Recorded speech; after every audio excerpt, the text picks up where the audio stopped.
Chapo was the #1 bad guy in the world, but what set him apart was he was one hell of a CEO. Welcome to Watch Mojo. And today we're counting down our picks for the 10 criminals who were the most exceptionally cunning and whose crimes left a long-term impact. Escobar was 100 times worse than I thought. He was a maniac. Number 10. Leonardo Notarbartolo.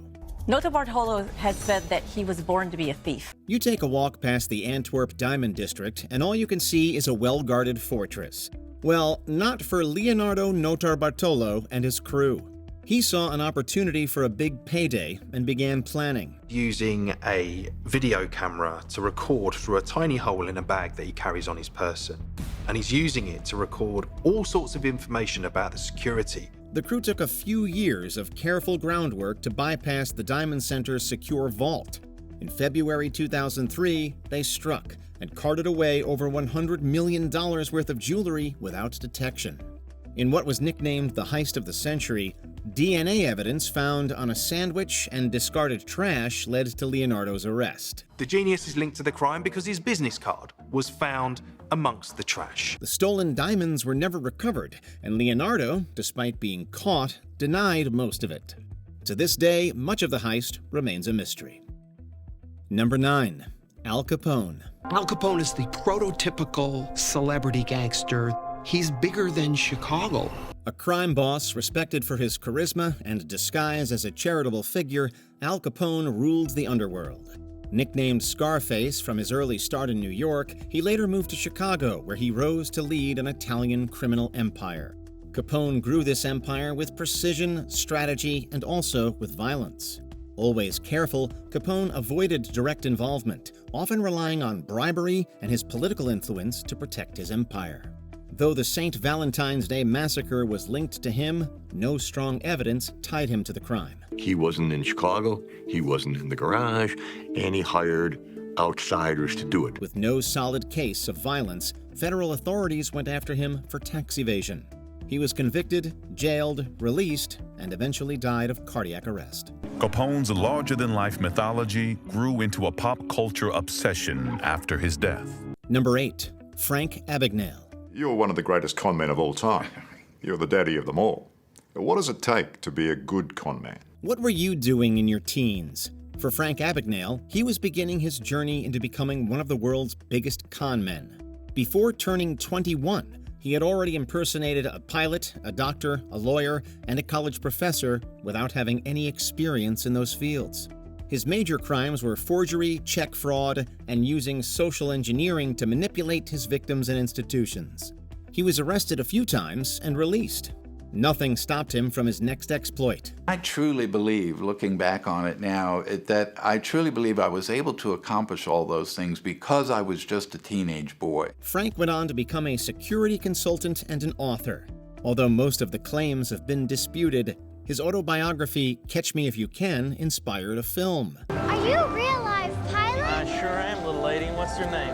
Celine. Celine, it's a pleasure to meet you. We're left to wonder, did Frank actually turn his life around?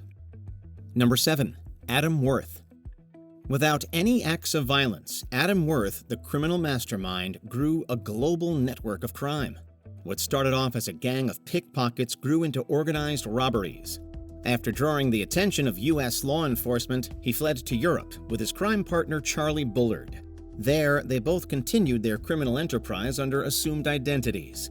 He was called the Napoleon of crime because he was elusive and far-reaching. He was mostly known for his part in the theft of the Duchess of Devonshire painting. Worth liked the painting, kept it hidden, and didn't try to sell it.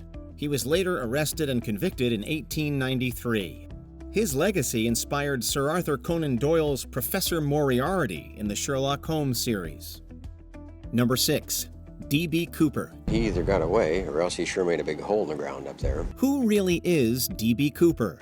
That's a question we all keep asking and may never get an answer to. In 1971, Dan Cooper hijacked a commercial flight, claiming he had a bomb, and demanded $200,000 and 4 parachutes in ransom. After releasing the passengers, he took the money and parachuted into the night without a trace. Despite decades of FBI investigations and multiple suspects, Cooper was never identified, and the case was eventually closed. No violence, no casualties, just with sheer brilliance and planning, Cooper pulled off one of the most remarkable crimes in modern history.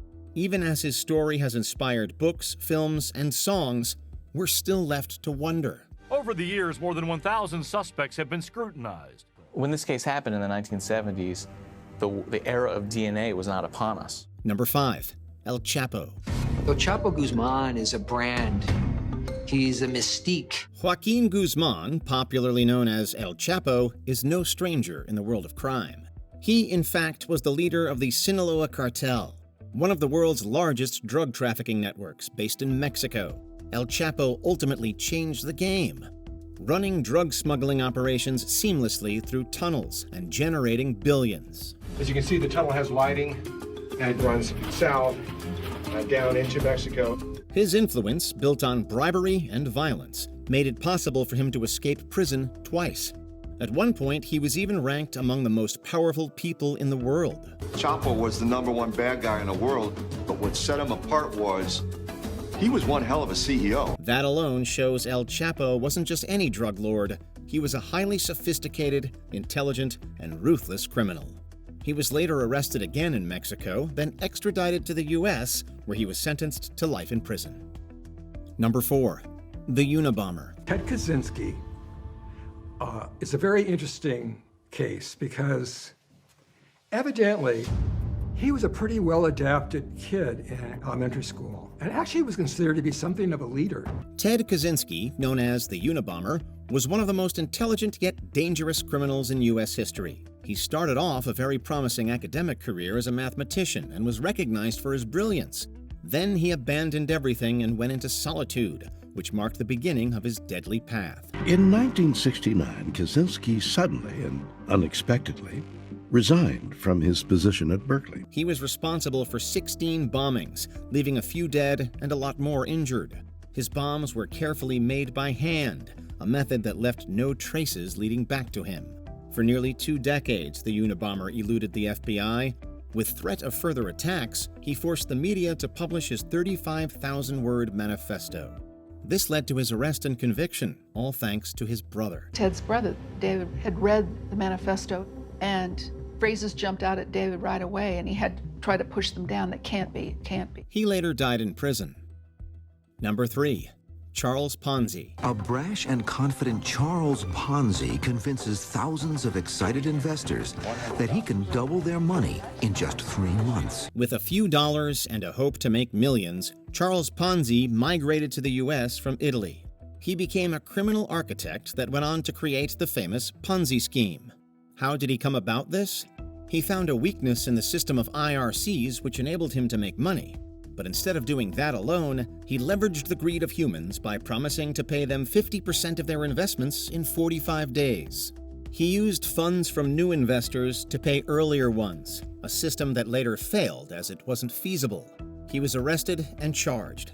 His investors lost over $20 million. Ponzi stands with Newton and with Einstein and with the great creators of history. His name is enshrined. And I'm sure that he would be delighted. Nothing compared to the loss of $18 billion in Bernie Madoff's similar fraud decades later. Madoff was someone who was very much in the thick of things on Wall Street and generally respected. Number 2. Victor Lustig. Criminals don't come any smarter than this. Victor Lustig was so skilled, he even had the 10 Commandments for con men attributed to him. Fluent in multiple languages, he pulled off crimes across countries with ease. Impersonating a government official and using forged documents, he was famously known as the man who sold the Eiffel Tower twice. Lustig was behind so many other scams and evaded law enforcement using his wits. He also was involved in a counterfeiting operation and tricked unsuspecting victims with his infamous money box scam. Lustig's scams weren't just smart, they were bold. He even managed to swindle the infamous gangster Al Capone. And he said, Mr. Capone, I need to borrow $50,000 to finance a scam, and I'll be happy to pay you back double that money 2 months from today. Eventually, Lustig was arrested, charged for counterfeiting, and died in prison. Before we continue, be sure to subscribe to our channel and ring the bell to get notified about our latest videos. You have the option to be notified for occasional videos or all of them. If you're on your phone, make sure you go into settings and switch on your notifications. Number 1. Pablo Escobar. Escobar was 100 times worse than I thought. He was a maniac. One name that comes to mind when you think about cocaine smuggling is Pablo Escobar. Starting small in the crime world, he went on to form and lead the infamous Medellin cartel. Escobar expanded the enterprise through his vast distribution network of drugs into the U.S. He bribed as many people as he could and killed those who rejected. As the famous phrase went, you either take silver or you take lead. You take the bribe or we'll kill you. At the peak of his criminal career, he made billions and helped the poor in his community. He was loved and feared. He also infiltrated politics and was elected to Congress. He negotiated his own surrender on the condition of no extradition to the U.S. and built himself a luxurious prison, which he later escaped. Months afterwards, Escobar was fatally shot by the police as he attempted to escape arrest. Who do you think is the smartest among these criminals? Let us know in the comments section. On April 3rd, 1996, FBI agents finally arrested Kaczynski at his Montana cabin.